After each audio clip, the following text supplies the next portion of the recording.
할렐루야. 말씀과 기도로 시작하는 행복한 아침입니다.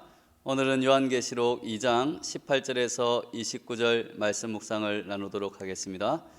대부분의 사람들이 일생을 살면서 추구하고 가지려고 노력하는 것들이 있습니다.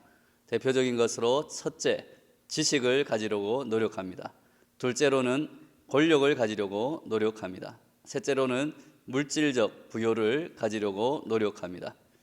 이것은 진리이신 예수님, 만물의 주권자이신 예수님, 생명을 풍성하게 하시는 예수님이 우리의 삶에 충만하게 채워지지 않을 때 죄인인 우리들이 자연스럽게 예수님 대신에, 하나님 대신에 찾게 되는 것들입니다. 오늘날 우리는 이 세 요소를 거의 광적으로 추구하며 살아가는 사람들을 많이 볼 수 있습니다. 더 많은 지식과 더 많은 권력과 더 많은 부요를 쫓아서 헤매는 사람들입니다. 문제는 예수님이 주시는 구원과 생명의 진리, 그리고 예수님이 주시는 참된 권세와 부요함보다 세속적인 지식과 권력과 물질을 추구하는 것입니다. 성경은 그런 사람들을 우상을 섬기는 자들이라고 말씀하고 있습니다. 사탄은 아담과 하와를 비롯해서 모든 사람들을 공략하기 위해 이러한 우상들을 사용하고 있습니다. 안타까운 사실은 예수님을 믿고 있는 그리스도인들까지도 이러한 지식의 우상과 권력의 우상과 부요의 물질의 우상을 거부하며 살기가 쉽지 않다는 사실입니다. 나는 얼마나 지식에서 자유합니까? 나는 얼마나 권력에서 자유합니까? 나는 얼마나 물질에서 자유합니까? 우리는 오늘도 말씀 앞에서 우상 숭배자가 아닌지 돌아보며 회개하는 심령으로 말씀을 묵상하며 기도해야 할 것입니다. 어제 우리가 말씀을 나누었던 버가모 교회를 위협하고 있던 우상은 제우스 신전이 나타내는 권력의 우상과 온갖 세속적인 책들로 가득 차 있었던 도서관이 상징하는 지식의 우상, 세계적인 병원으로 대표되는 건강의 우상입니다. 또한 발람과 니골라 당의 교훈에 따른 탐욕과 음행의 우상을 섬기는 죄가 있었습니다. 그런데 이러한 탐욕과 음행의 우상을 섬기는 죄가 두아디라 교회에서도 나타났다는 것입니다. 오늘 20절 말씀 읽어보겠습니다. 요한계시록 2장 20절 말씀. 그러나 내게 책망할 일이 있노라.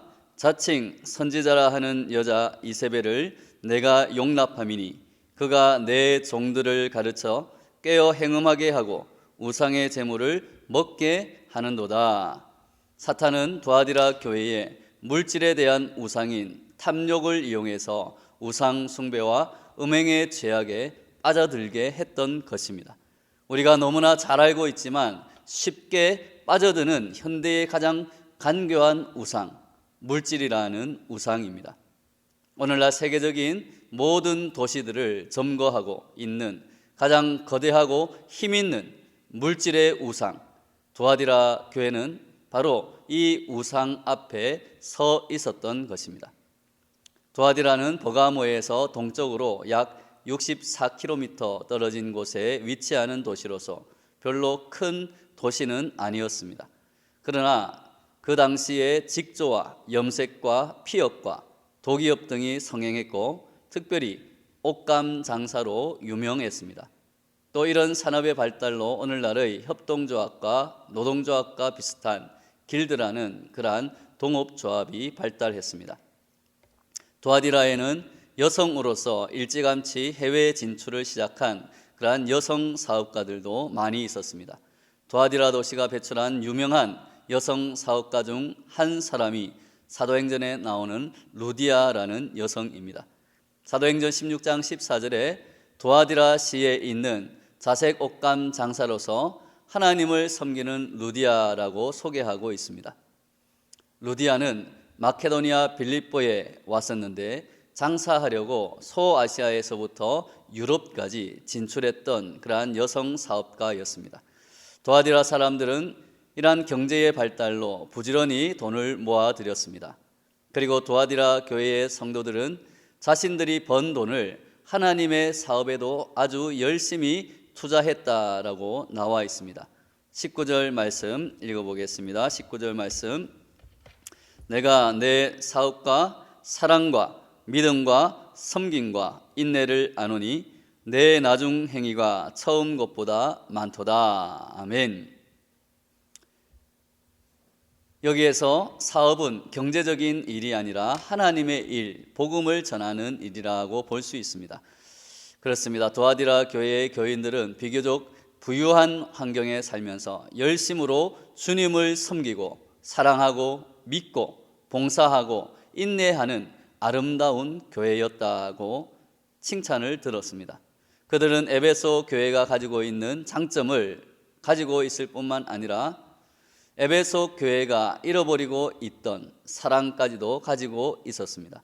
에베소 교회는 처음에 출발을 잘 했다가 첫사랑을 잃어버려서 주님 앞에 거의 버림받는 교회로 전락해 가고 있던 반면에 도아디라 교회는 처음보다 나중에 좋은 일을 더 많이 했다고 말씀을 듣고 있습니다.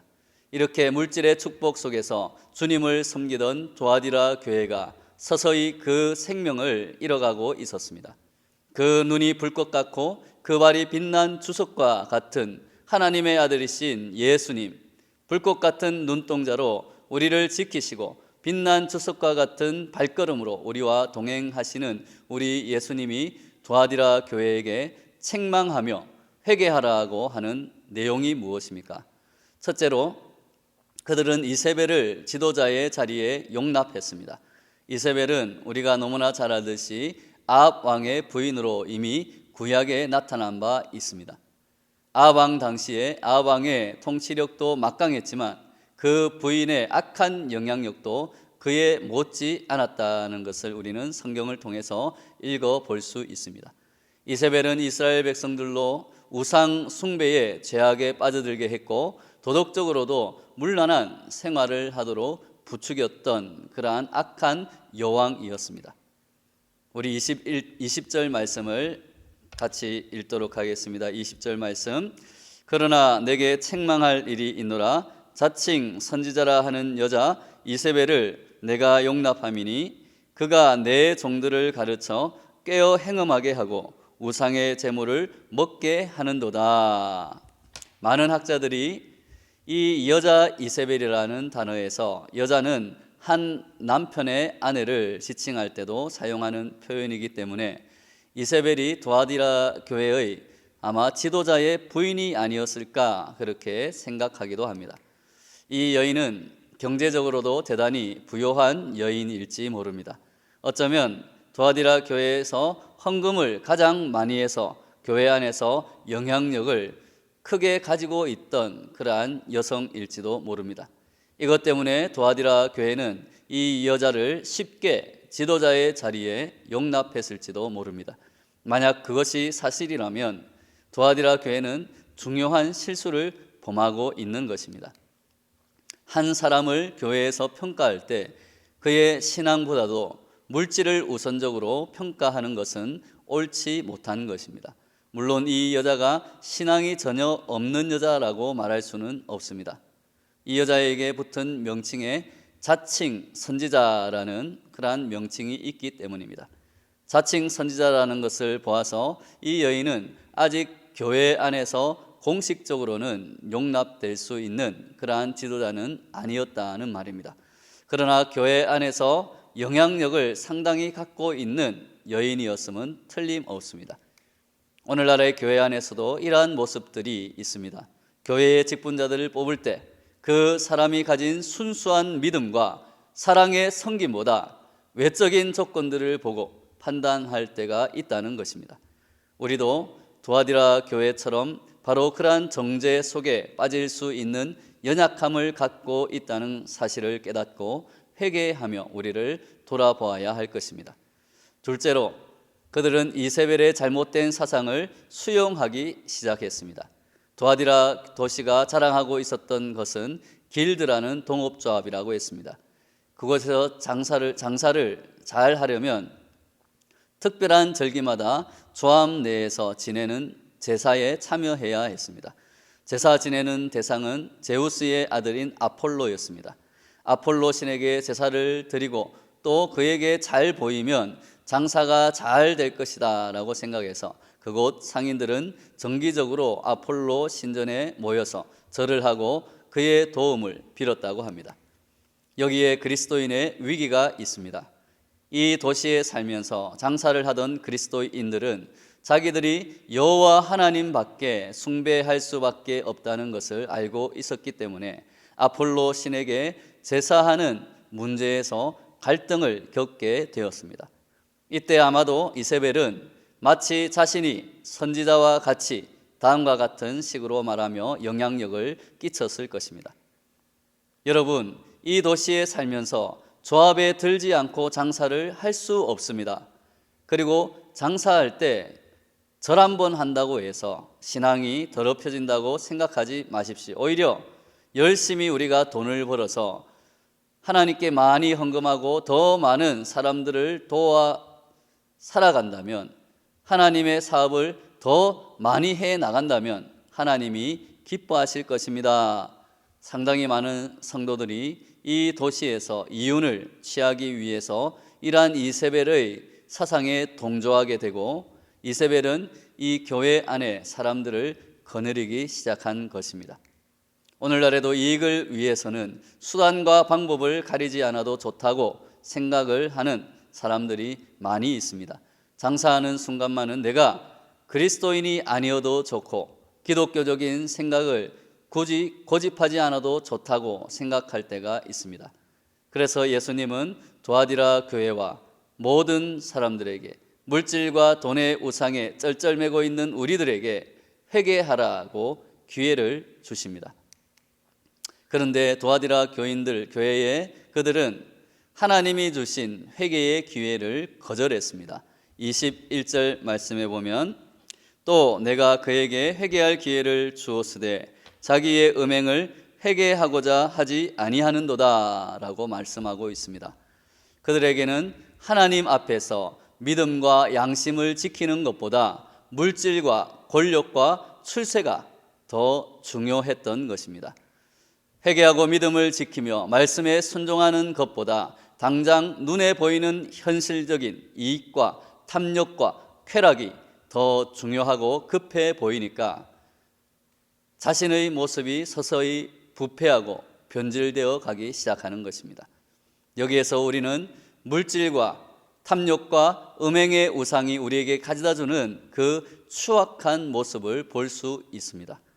회개할 기회를 주었으되 그 기회를 거절한 도아디라 교회의 비극이 우리의 비극이 되어서는 안 될 것입니다. 그래서 예수님은 도아디라 교회에게 경고하십니다. 2장 22절 23절에서 두 가지 경고가 나옵니다.